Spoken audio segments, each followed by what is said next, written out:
Sorry, I think Kate's going No to go. worries.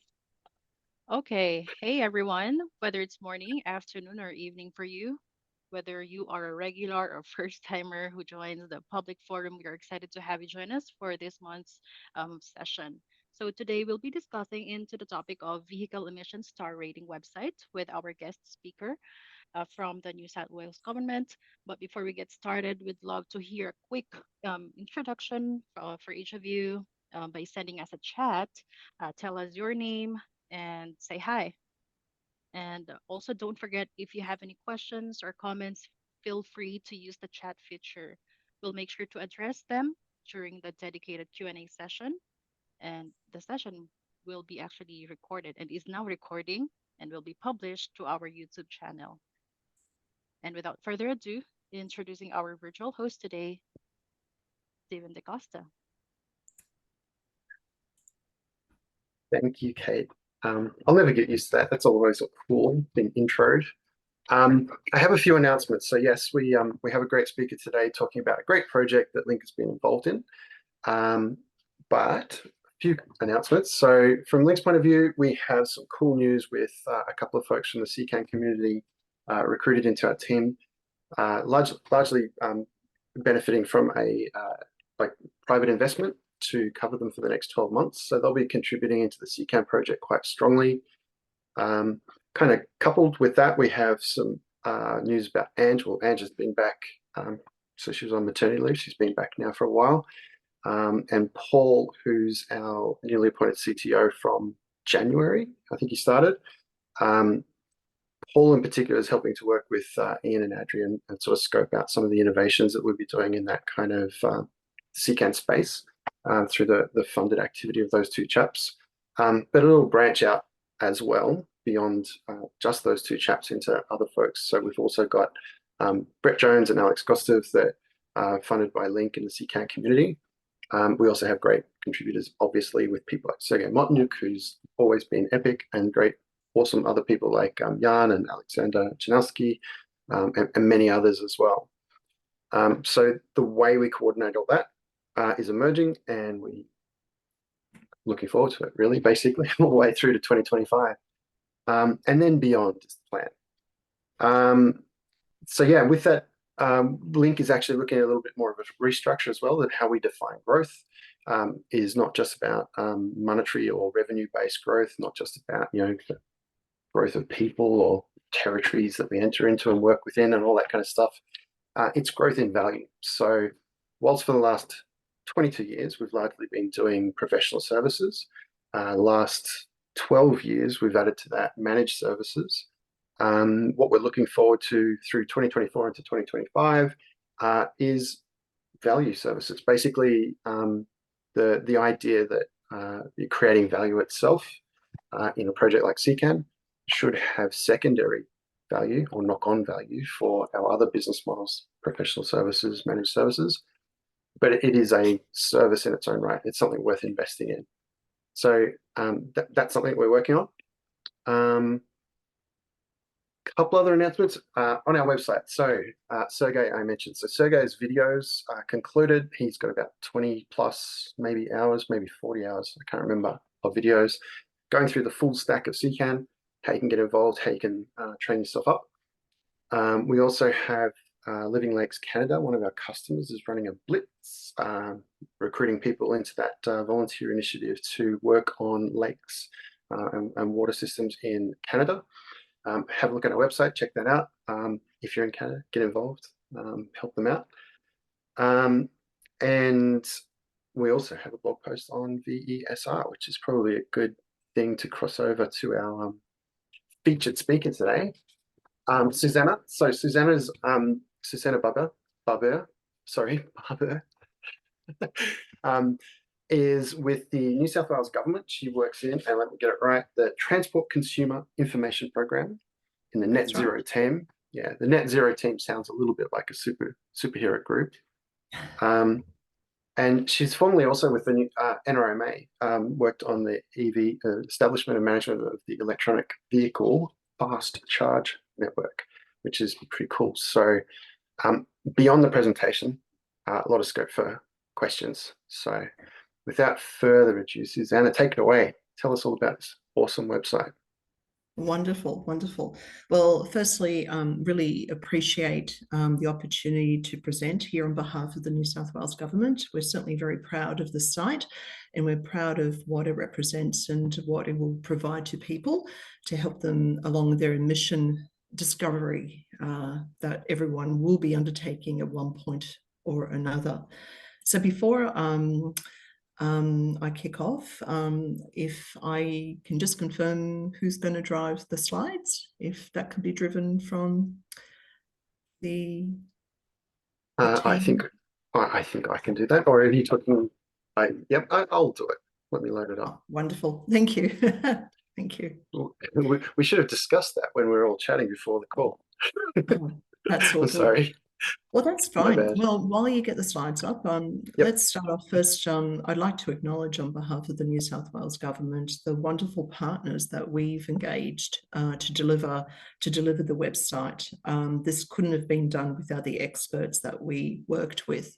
So we collaborated with the Commonwealth, and we've been endorsed by all the states and territories in Australia to support the VESR tool.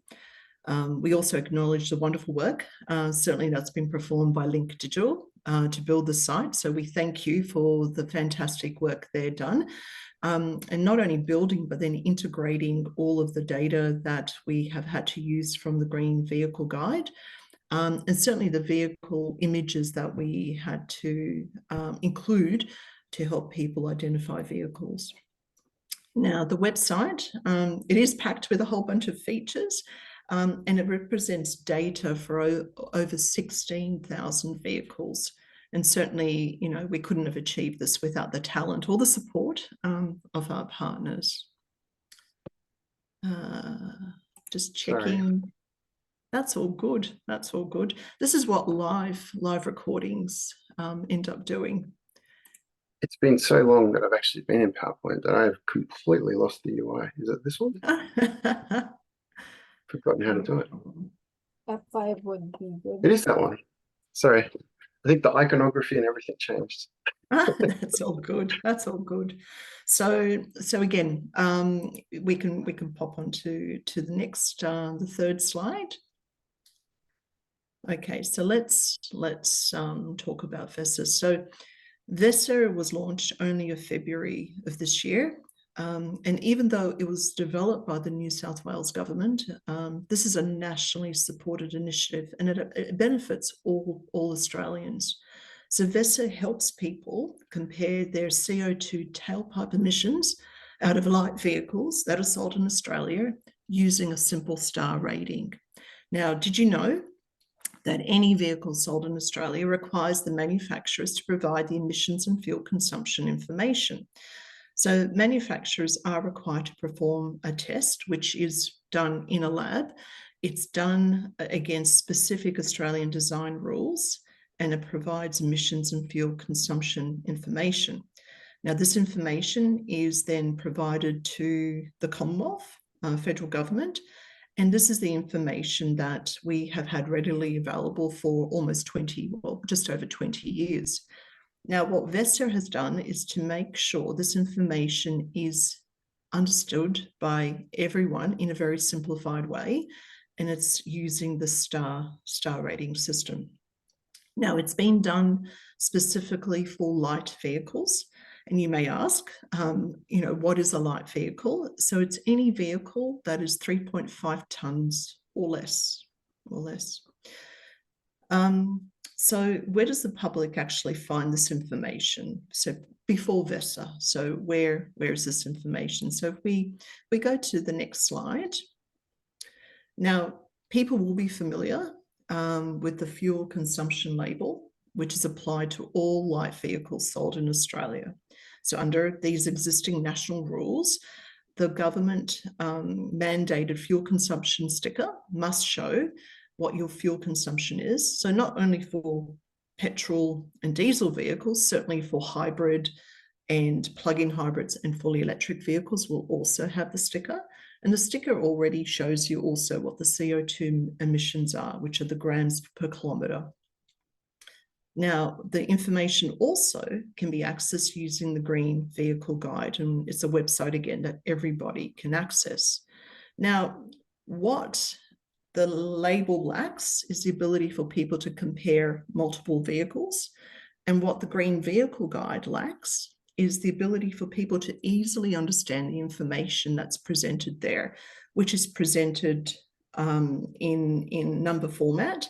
And it doesn't actually contain, images of the vehicles, which makes it a bit tricky if you don't exactly know what vehicle you're looking for. So what VESR is solving is the ability to give people this information in a simpler way to help them understand the level of the emissions across multiple cars and to perform a very simple comparison. So again, you may ask. Just quickly, go on. Suzanne, just make sure that you let me know when I have to change slides, because I'm not quite on top of where I should be if I'm meant to be tracking. That's but perfect. I did want to ask one quick question. I know about the light vehicle, and I know you did just mention what the definition of like a light vehicle was, but I did want to make a really bad joke and say, is that why all the category cars on the homepage are all white? Because they're all light vehicles, right? Boom, boom. I couldn't miss that, but yeah. do please tell me when I have to move to the next slide. Not a problem. So next slide. Okay.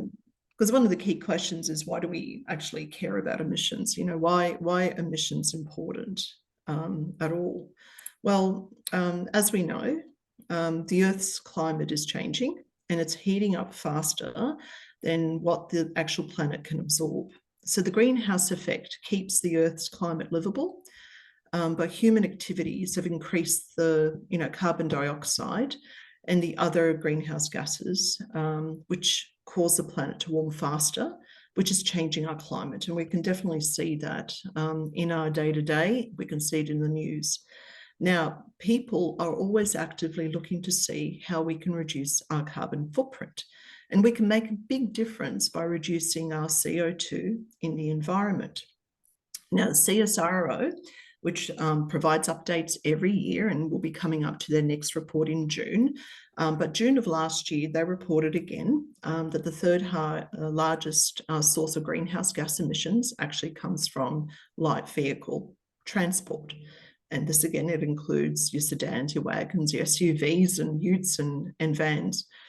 This equates to about 98 million tonnes of CO2 a year. And we can certainly expect that this figure is actually going to be higher than that last year's figure. And last year's figure was certainly higher than the previous year's figure. Now, the federal and state governments, as we all know, have commitments to reduce national emissions by 2050.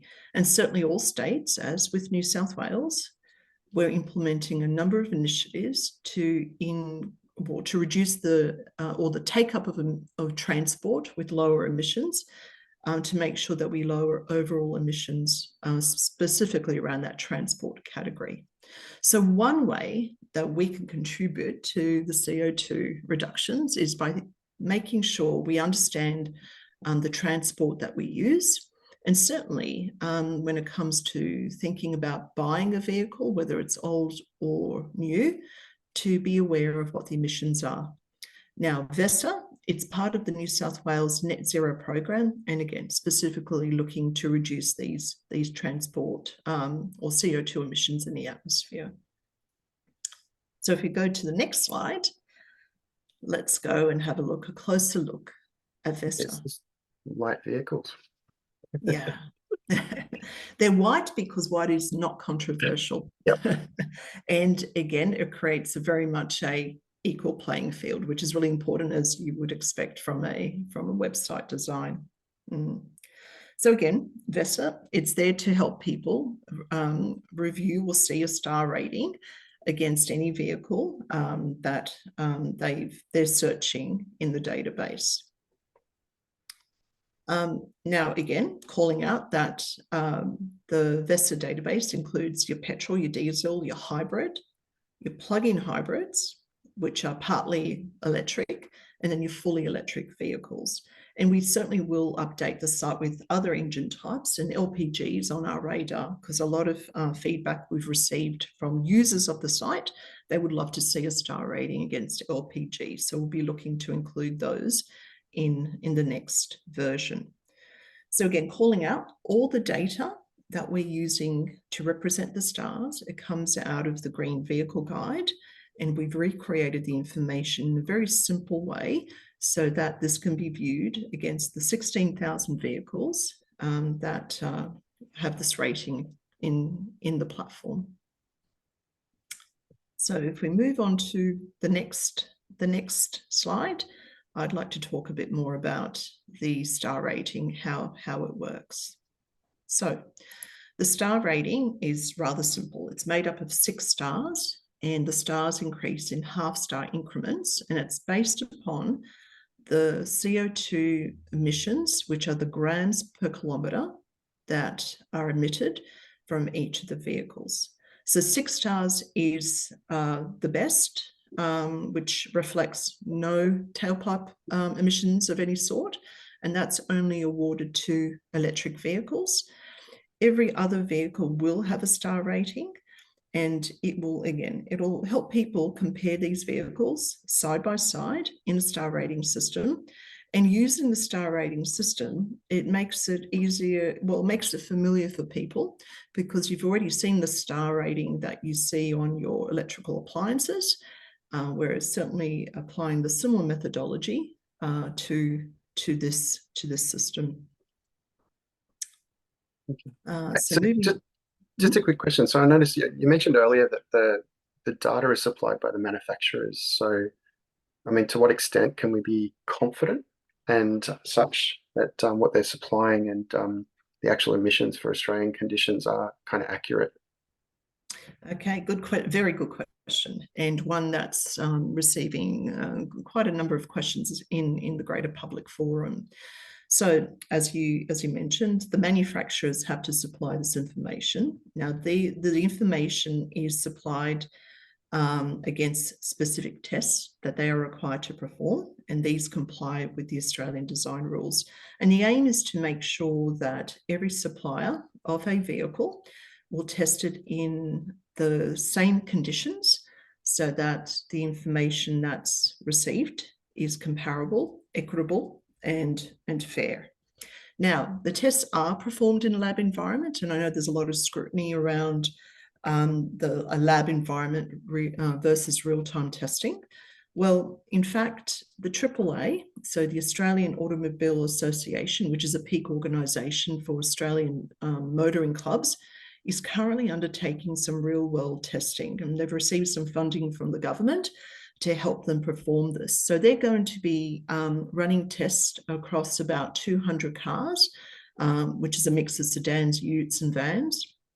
They're going to run this program over 4 years, and they're going to identify what real-world driving conditions, how they compare with the lab tested results. And anyone can go to the AAA website, and you can see this information already starting to appear against those cars that they've tested. And it also provides a bit of an insight as to how they're running the tests. Now, programs like those that the AAA are running to assess this real-world driving results, we certainly would like to incorporate into VESR in the future. For now, we will need to continue to use the existing car manufacturer information. Again, this is supplied to the government, and the government performs its audits to make sure that the information is being supplied under these strict lab testing environments. What VESR has at the moment is information for the 16,000 vehicles in the market. And as those vehicles, new vehicles are introduced, we will continue to use that information.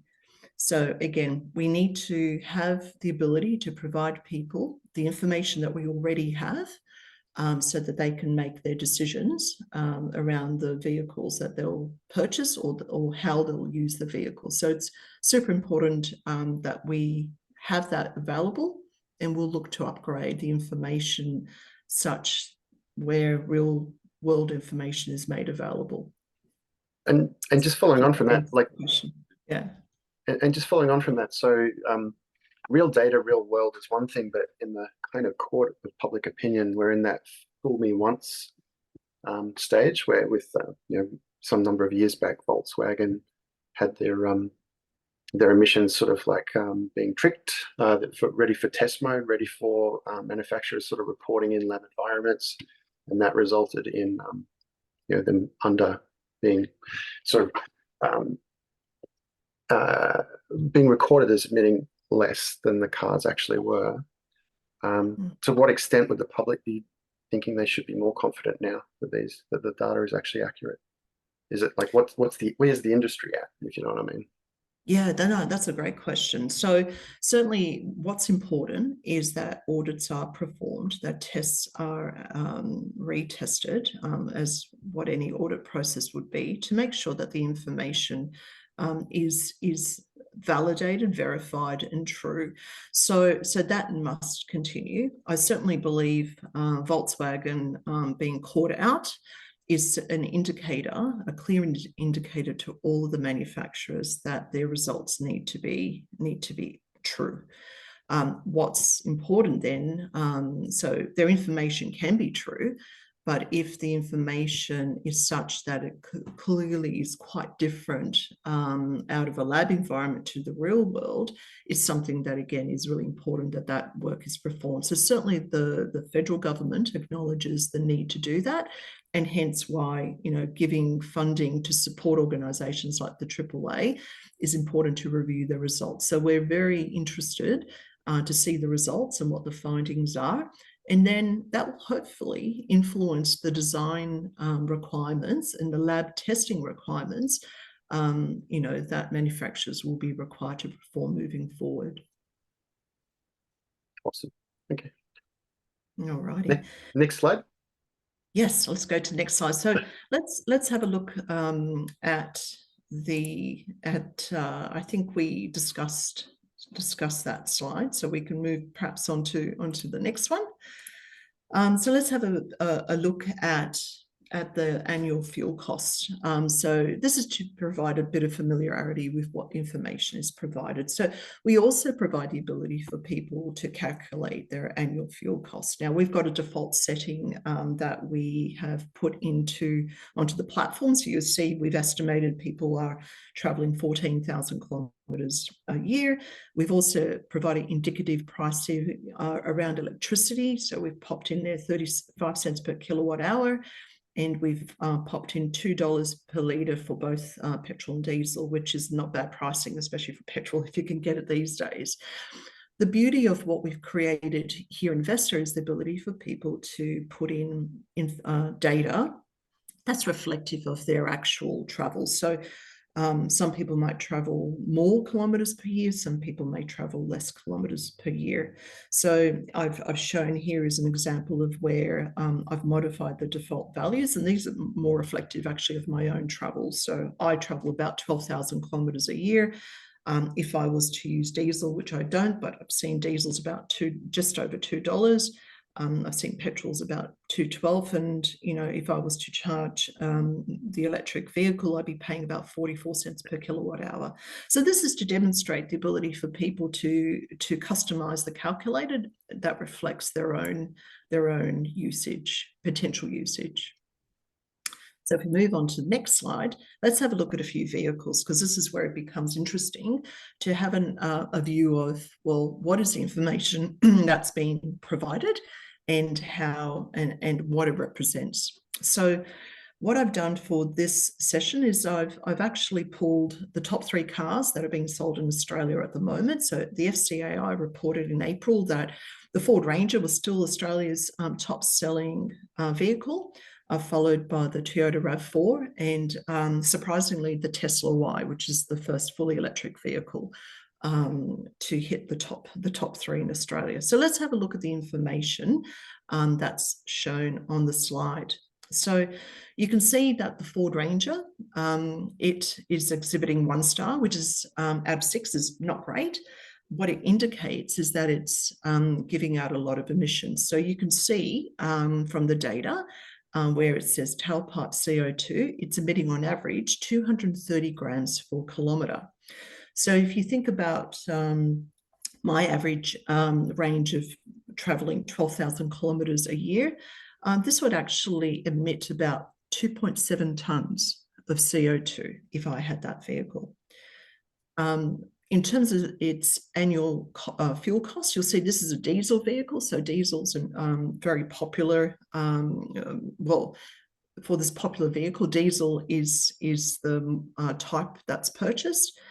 So based upon diesel being assumed to be just over $2 a litre, I'd be spending about just over $2,000 a year on fuel for this vehicle. If we have a look at the next model, so this is the RAV4.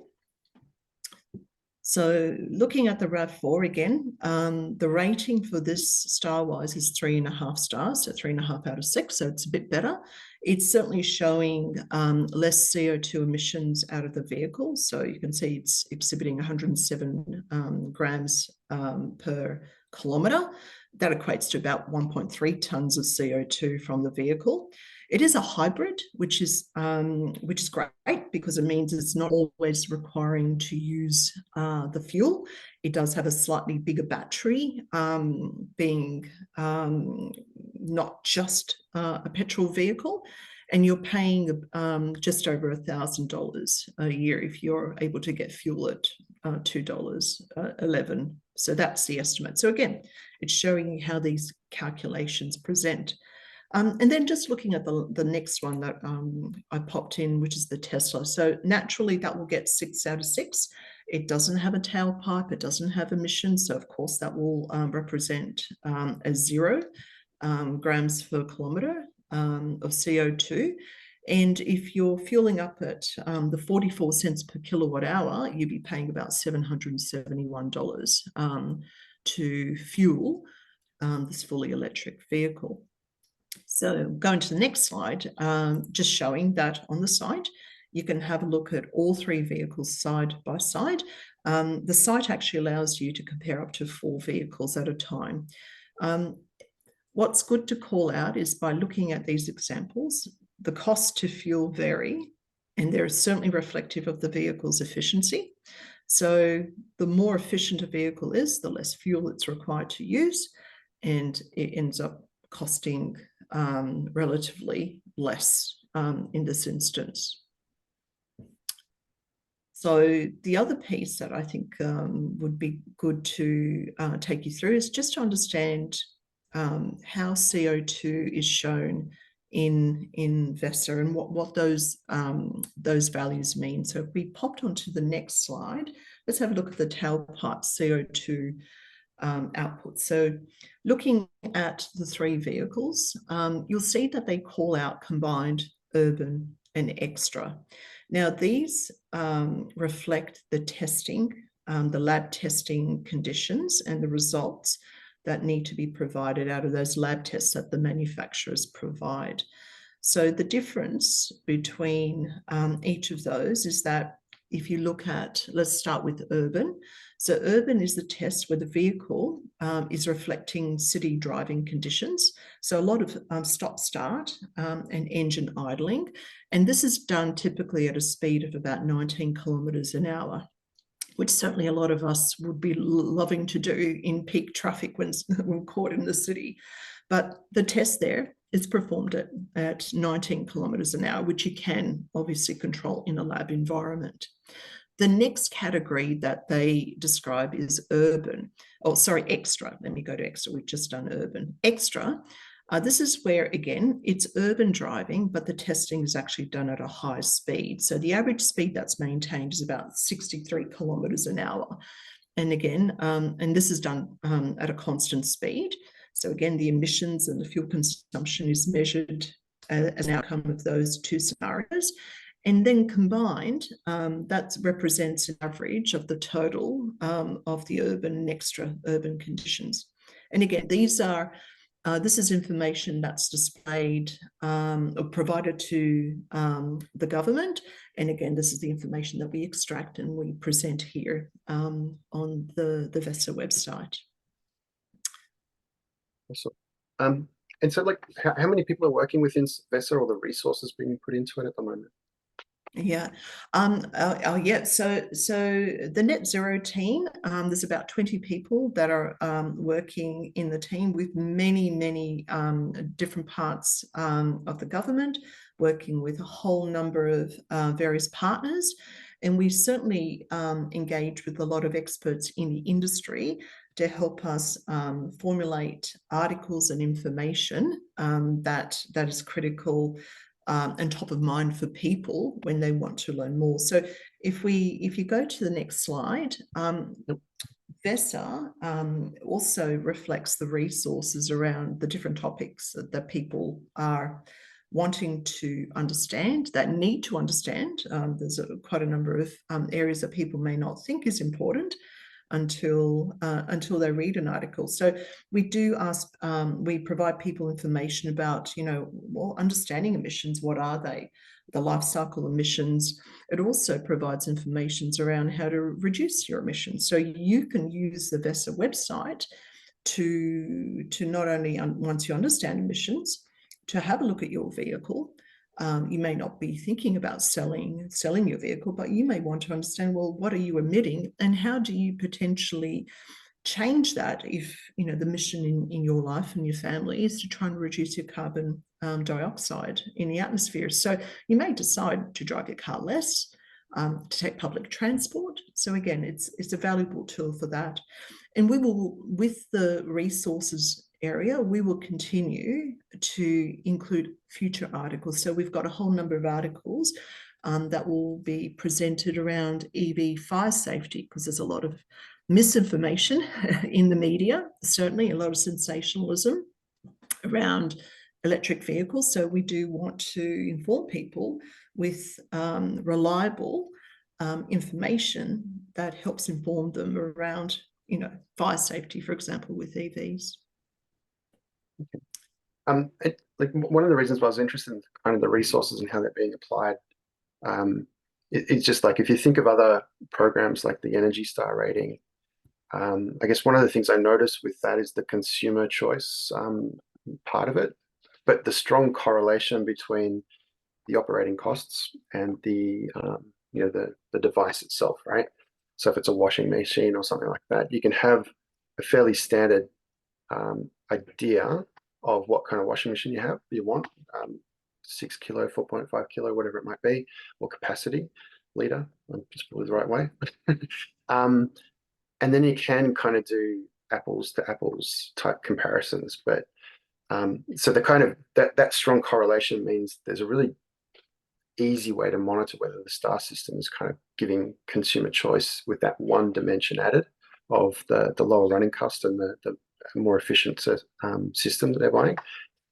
With VESR, I guess it's more complicated. So you can't throw a bale of hay into a RAV4, right? So even though you're comparing across different categories of cars and their emissions, there's still a lot of consumer utility, desire, intent, all that kind of stuff behind their decisions.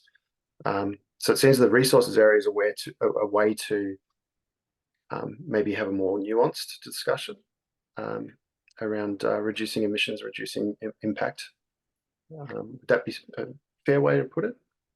I think that's a fair way of putting it. And there's also scenarios where people are going to be towing more and more with, for example, electric vehicles as an example.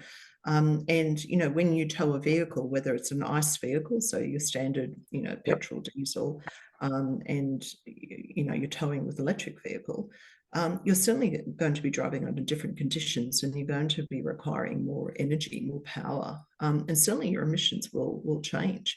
So I know that as an example, because I think it's an interesting one, is that even the caravan industry, as an example, is relooking at its caravans and creating systems where the caravan is generating less need for power to be used to drive it. And I know that when it comes to being towed by an electric vehicle, the ability for generating or creating more generative regenerative energy means that actually you end up using less electricity than what you would with the vehicles. So there's certainly more tests and more work that has to be done to reflect those conditions, because we're Australia. We like to travel. We will take road trips. So we do need to understand, what the cost of that journey is in not only, to your hip pocket, but also to the environment. So definitely there's a lot more that's evolving and things are changing. And certainly the work that we're doing here in the team, we will make sure we reflect what's in the market and what's changing in the market. We'll make sure we reflect that back here. And in VESR, we also have the ability to be contacted. So we do want to hear from the public. We do want to hear about ideas. We want to understand other problems that we haven't even thought of, to see how we can help with resolving that and making sure we get the right resources in place to answer those questions. Just like, we're trying to also, as another part of this team, is to deliver a fast track electric vehicle charging, as an example, is something that will help people transition to electric vehicles, because they will be able to travel the longer distances with some level of assurity that, they can actually charge when they are 200-300 kilometers away from home without feeling distraught. Awesome. And obviously an EV with a trailer, you can throw, you can throw the hay in there. So it can then compete with the Ford Ranger, right? It definitely can. Yeah. Awesome. So next is another. No, that's it. Awesome. So We'll just jump into a live demo.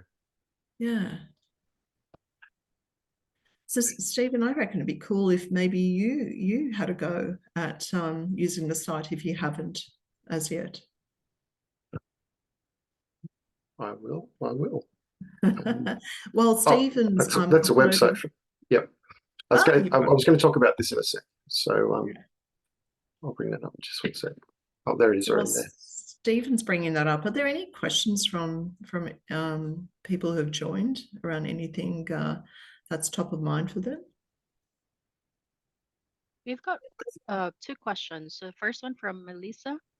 For website, you have a number of vendors contributing to website design or build.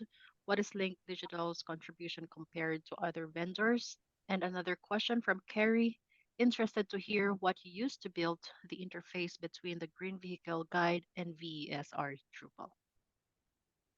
Okay, well, I can answer the first one quite readily. I don't know if there's someone from the Link team who could answer the second one, but the Link work was about designing or building the site. So Pollen was an organization we used to create the design template.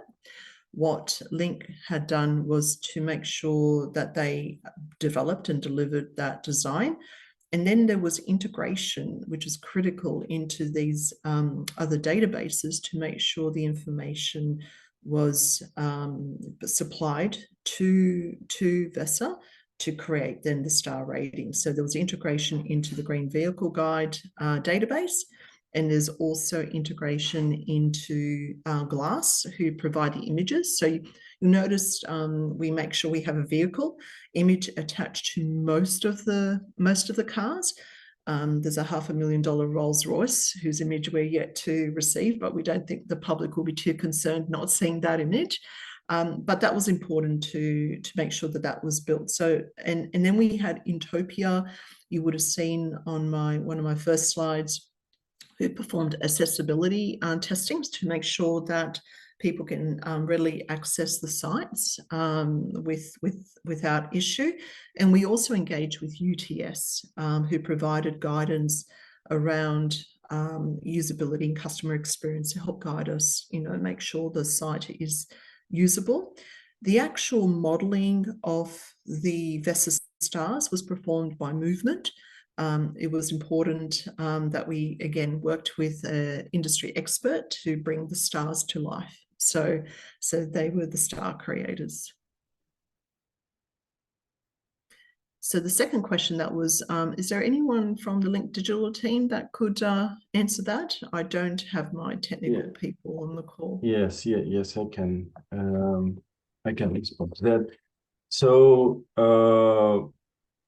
basically, the data is requested from the GVG, Green Vehicle Guide via the API, which is available. And there's a scheduled job that essentially harvests all the vehicles and checks if there are new ones or if there are any updates to existing ones, and pulls that information. There's obviously a fair bit of transformation there, because GVG is quite complicated, so we had to just like add some transformations their data to make it simpler and more user friendly. That's what is done on the VESR side. Thanks, Yara. Lovely to see you. And it's, I guess maybe it wasn't said, it's a Drupal build. So, Drupal supports a lot of this kind of stuff pretty much out of the box, or there's easy ways to integrate for sure. All right, I'm going to go back to share. What am I going to do? I'm going to like find a car or something, right? Yeah. There's one pick a more car. question. Oh, there is. Yes. It's for Suzana. Sorry, I didn't see it. So the question is, does the star battery rating life, yeah. take into account end of battery life replacement and disposal of old batteries? Could you repeat that question again? I didn't quite hear it. It's like the total cost of the environment, I guess. So it's that kind of question of, I guess it would be just emissions. So really, the answer would be no. But it is, I guess, one of the questions, the total. Are we misrepresenting particular vehicles due to the actual impact on the environment in there? No. The full life cycle. We're very clear on the site that our the current information is based upon vehicle emissions, and the focus on and where the carbon emissions, again, if you recall, it's the third highest cause of carbon in our atmosphere. It's driving the vehicle. So one step at a time, we say. So the biggest impact we can make is first of all making sure people are aware of the emissions of those vehicles and looking to buy more efficient vehicles if they can. If they can't get a more efficient vehicle, to be aware of that, and then maybe modify how they drive, how often they drive. So that's our primary focus. Is there opportunity in future to add in a total cost of ownership plus the cost of creating the energy, creating the fuel? Yes, there is an opportunity to do that. Will we do that? Will somebody else do that? We will work through that, but that is important. And certainly information around how you dispose of a vehicle. There are some studies being undertaken now to look at even electric vehicles. This is a big question. Can you drive an electric vehicle longer than 7 or 10 years? And what does it do to the battery? And there's certainly you can resell that vehicle. And there's studies being done to identify how long that vehicle could run for. And there's some evidence that those vehicles could easily run for 14, 15 years where the state of the battery is still in good condition. And certainly there's opportunities where that battery, that high voltage battery, can be recycled as well. So it can be repurposed and used not in a car, it could be used actually to store energy in a facility in your home. So there's a lot of evolution there occurring, and we will certainly be very keen to make sure we represent that back to the public. Yeah, cool. So I could jump back into the website because we've got like 14 minutes, and I did, do a little bit of a Chinese burn on Bryce to make him come along because he's a bit of a local celebrity in my town here with regard to GovHack. Last year he did a project for the GovHack event, which had a prize category around ESG, so environment, sustainability, and governance, supported by Infosys. That site that I brought up very quickly, in fact, I will share, I'll bring that up just so people know what I'm talking about, is the one that he put together. And he works with Adobe, so he's got all the tools and all the bells and whistles to automate sort of like the generation of images and things like that. So this is his project. And it's kind of cool because it auto-magically generated badges for different Australian companies based on data that was available on open data programs, or open data portals, I should say, looking at their emissions, I think, versus something like their taxable income, I think it was, that was he used to kind of try and work out almost like a per dollar revenue or a per dollar something, what's their actual emission. But obviously it was more of a rudimentary formula, more of an elegant sort of generation of the star rating kind of badges. But I think between the two of them, like really good, sophisticated data capture, and really clever and effectively quite automated and quite immediate feedback, generated in a visual way that people can comprehend, would have a lot of potential to impact consumer choice, right? And I just, I thought it'd be cool for Bryce to tell us a little bit what he learned on his project and what he thinks about the VESR project, and maybe there's something to be asked there. Hi, yeah, thanks, Stephen. I did have a few questions about VESR. A problem I faced with my project, I guess, was, do people actually care? Does it impact people? I saw one of the examples Stephen just showed was, the University of Melbourne, who had a 2-star rating given my formula that I used. People who want to go to university probably aren't going to care about a star rating. Given VESR's rating, people who are buying, Ford F-150s who have a 0.5-star rating, are they going to care about, their emissions? The people you're trying to target, yeah, I guess, how will the impact be measured for them? Now, certainly what we're keen to do, again, we've only launched this in February. We will be undertaking a market awareness campaign so that we drive people to the site. We explain how they can use the site, the value to them. So after it's been in the market for some time, we do expect to take up some consumer research to see how people feel. And to understand whether they know about the site, do they care about the site? And certainly people who are interested and certainly perhaps even from the point of how much money it requires them to fuel the vehicle, that might be enough for a lot of people to make a decision, and then to discover that, oh, actually, and the emissions aren't too bad. I've actually, I'm doing better than what I have. So you're right. There will be various levels of care factor that will be included. And we do hope that more and more people do ask the question about their emissions. And when they're ready to, there will be a site and there will be information for them that they can access. But we will conduct some customer research to see what the feelings are, because certainly that will drive the decisions people will make when it comes to purchasing vehicles in future. Awesome, thank you. So I have there's a context to that I'm aware of. So, for a bunch of years, those who grew up in the 70s and 80s, like myself, would have sort of seen Slip, Slop, Slap as a public program across the major medium of news, so radio, print, TV. And some 30 years later, the evidence was in that there was a significant drop in skin cancers, right, for the cohort that experienced that. Now, we don't have that kind of evidential support of what people are exposed to these days in terms of public messaging. We have a much more fragmented media space. We can't really, as a government, for example, say, let's have a wholesale campaign across all the ways in which people might be exposed to different information, make sure they're thinking about covering up in the sun, right? It seems to me that these sorts of programs still need that kind of baseline and that kind of measurement over time to ensure that they're kind of sticking to purpose.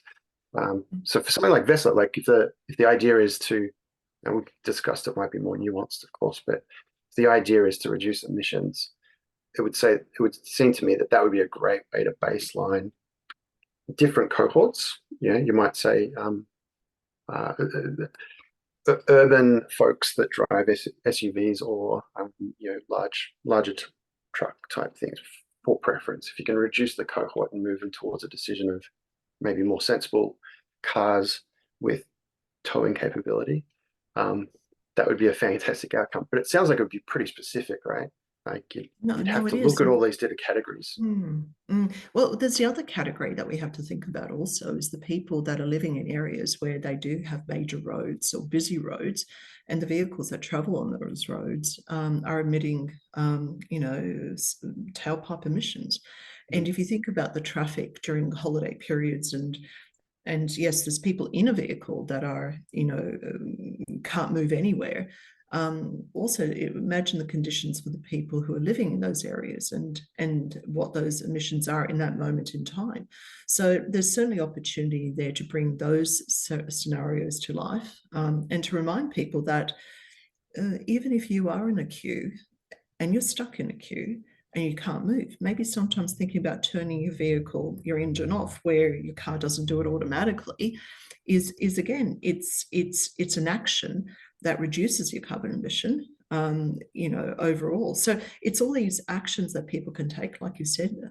You cover yourself from the sun.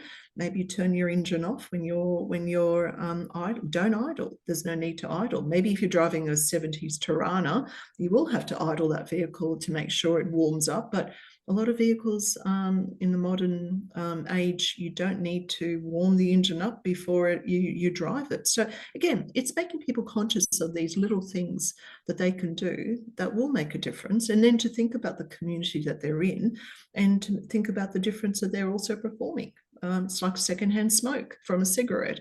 We now know that that's affected people, not just the person who's smoking, it's also those around them. It's almost equivalent. It's thinking about those around you and what can you do to just reduce and improve that environment. Absolutely. I mean, consciousness is the big thing, right?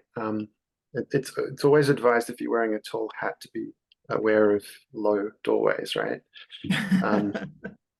And this is one of those cases where if people don't know what the impact is, then they won't avoid it, right? That's right. And I guess that's the thing.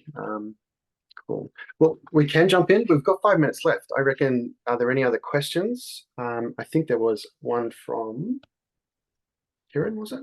Yeah, we have one Has from it- Kieran. Yeah, has there been much research around the preference versus necessity for people such as where carbon emission isn't high on the list compared to power, size, fuel availability? That's a great question. We'll add that to our customer survey and just sort of see where that mindset sits.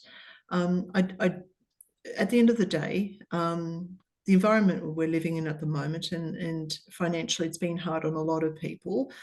People will need to focus on financially how they make ends meet and how they pay their bills, and that will be a priority for many. So we need to also be kind to people who aren't in a position to to make drastic changes to their carbon footprint. The first step again is making people aware. When you understand and you're aware, you start to think about these and work out, well, how do you create improvements in that space.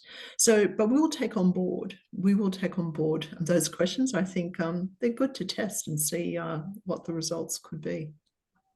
Yeah, well, I guess in this space, there's a mix of formal and informal controls in place anyway. So regulation will change people's behaviors anyway.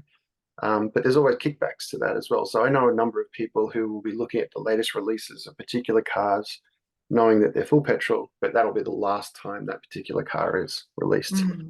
It'll no longer exist in that format. So they kind of would say, I want it, I'm rushing to it. That kind of preference will be fleeting, but it might have a blip. And actually, just on that point, Stephen, what we found interesting is if you look at vehicles that are being released in 2022, 23, 24, some of them have star ratings of 2.5 stars. So it shows that in terms of the quality of the efficiency of the engines, and hence the lack of efficiency and the output of emissions still occurring. So worldwide, globally, there is a movement to look to move people into a category where those vehicles are more efficient and you are reducing those carbon emissions. But it's just interesting, if you have a moment, anyone here on the call, if you go to the site and you look at a vehicle that you're interested in and look at the 2023, 24 models, some of them surprisingly are well, 3.5 stars. So there is changes occurring. Again, Australia does not manufacture any vehicles. We don't have control of what's built, but we certainly have a strong voice, and we certainly need to be very clear that in this country, that we do want to reduce emissions. We do want people to get into greener transport, and we do expect the vehicle manufacturers to provide us vehicles that are more efficient and allow us to travel safely, and leave a cleaner footprint behind. Yeah, fantastic. And I do know very closely that local preferences matter, local context matter. It was only 2 nights ago I hit a kangaroo. That might preference the way I get, what kind of car I get in the future. But yeah, so we need to be aware of it. I would like to thank you. We are getting to the end. I hope folks enjoyed it. It is a really nice site. I will jump on again afterwards, and I'll compare the car that I've got, which I don't think will be there at the moment, but with what I might get in the future. I do have friends that are car nuts though, so I have a lot of outside influence beyond the VESR website that's fighting against as well. Wonderful. Thanks, Bryce, for coming in and jumping in with your question. I hope to see you at GovHack this year. And thank you, Suzana. It's really awesome. I do love the site. It's an awesome Drupal site that we're very happy to work on with you guys. Wonderful. Thank you. All right. Well, thanks, folks. We'll catch you in a future forum. All right. Thank you so much. Thank you, Stephen and Suzana. Thank you. And Cheers. to all attendees, we Ciao. appreciate you sharing your time, and your feedback Bye. is very important. So once you leave the forum, there's a survey that will prompt on your screen. Thank you so much, everyone. Great questions and feedback we received today. Have a good day, everyone. Thanks, folks. Ciao. Bye, Thank all. you. Stephen. Thanks, Thanks, Noah. Suzana.